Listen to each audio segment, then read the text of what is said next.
আসসালামু আলাইকুম, সবাই কেমন আছেন? কাছে দূরে যে যেখান থেকে আমার আজকের ভিডিওটি ওপেন করেছেন সবাইকে জানাচ্ছি আমার অন্তরের অন্তঃস্থল থেকে সালাম, শ্রদ্ধা এবং ভালোবাসা। আমি সবসময় দোয়া করি আপনারা যেন সুস্থ থাকেন, ভালো থাকেন আর নিরাপদে থাকেন।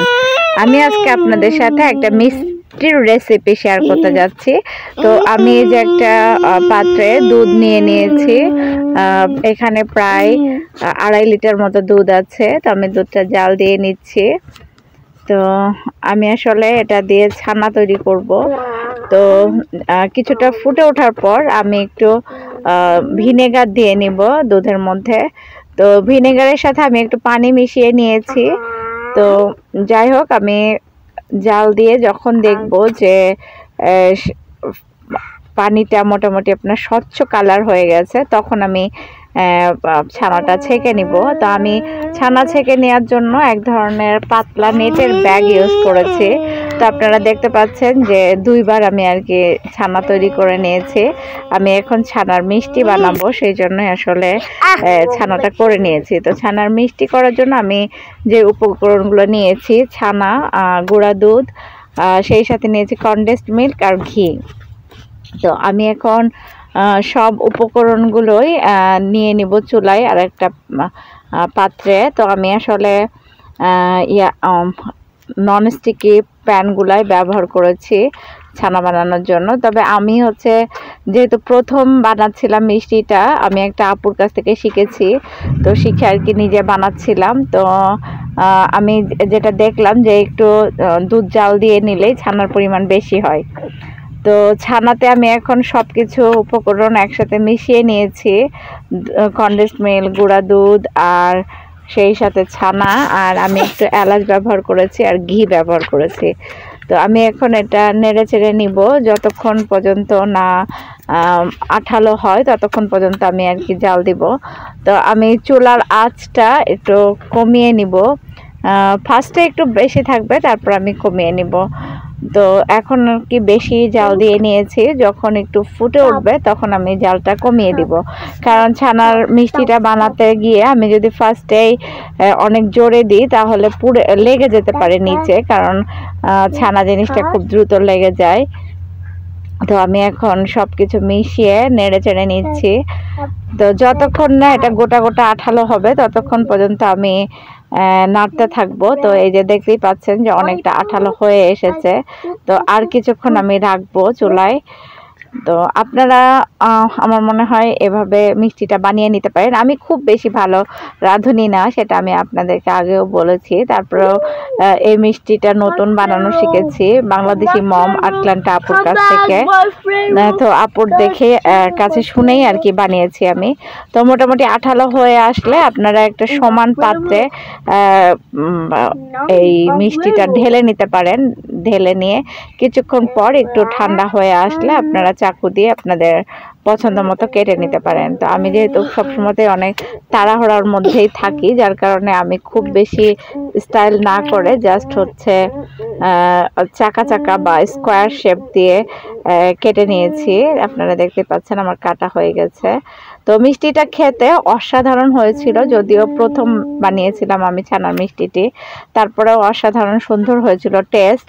তো আপনারাও আমার মতো যারা মানে নতুন রাঁধুনি বা খুব বেশি রাঁধতে জানেন না এরকম আছেন, তারা অবশ্যই ট্রাই করে দেখতে পারেন। কারণ আমি যেহেতু পেরেছি, আপনারাও ইনশাল্লাহ পারবেন। আর মিষ্টিটা আসলে অনেক টেস্টি। তো আমি এখন মিষ্টি বানানোর পর আপনাদের সাথে যেটা শেয়ার করব সেটা হলো, আমি তো মিষ্টি বানাচ্ছিলাম আর রুশান বাবু রাত 2টার সময়তে কার সাথে গল্প করছে সেটাই দেখেন। আসলে আমার রুশান বাবুটা এখন কথা বলছে ওর খালামণির সাথে। আমার রাত 2টা বেজে গেছিলো রান্না করতে করতে। আসলে আমি কিছু ভাবিদেরকে ইনভাইট করেছিলাম আমার বাসায়, তো যার কারণে আমি মিষ্টিটা বানিয়েছিলাম। তো রুশান বাবুর গল্প করাটা দেখেন, ওর কাছ থেকে শুনেন ও কীভাবে গল্প করে। তো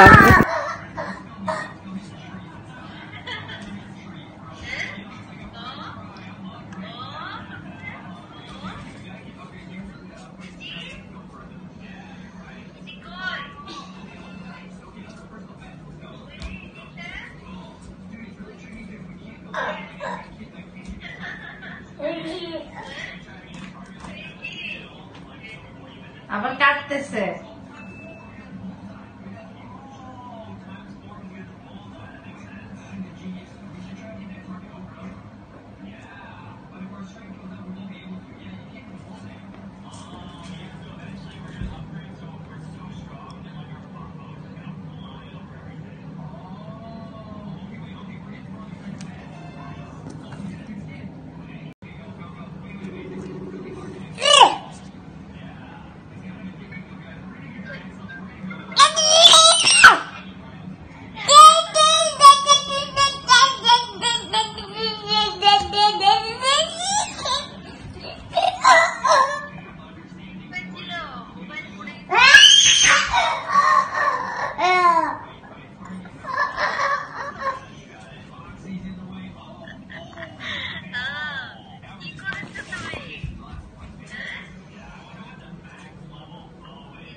और बार-बार लालता দিয়ে কাটে আর কল দেয় দুষ্টু দুষ্টু।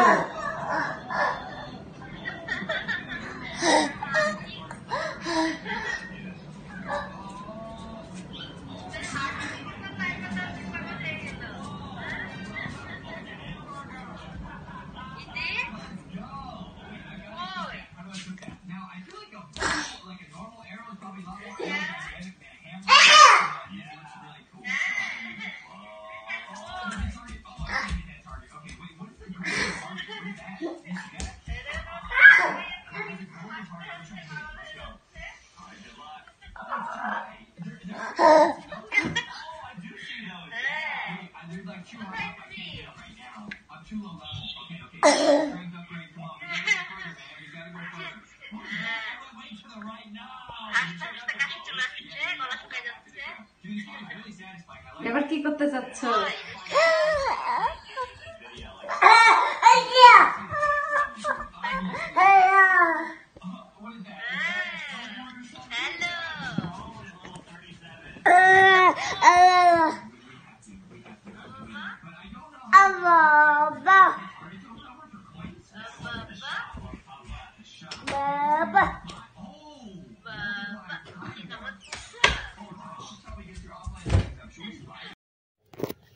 কি করছো বাবু?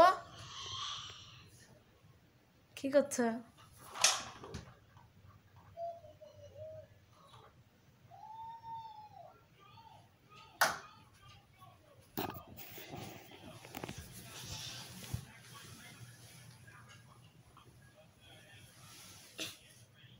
হেড কই তোমার? হেড হেড কই রোশান?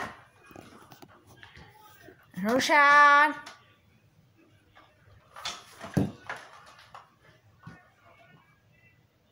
রোশান এই বুড়া রোশান, এতক্ষণ যারা ধৈর্য সহকারে আমাদের ভিডিওটি দেখেছেন তারা রোশান বাবু কত সুন্দর মজা করে খেলা করে আর আমি কত সুন্দর মিষ্টি বানাই। তো আপনাদের ভিডিওটি কেমন লাগলো সেটা অবশ্যই জানাবেন আর আপনারাও ট্রাই করে দেখবেন। আমি আবারও ইনশাআল্লাহ চলে আসবো নতুন কোনো ভিডিও নিয়ে। সেই পর্যন্ত সবাইকে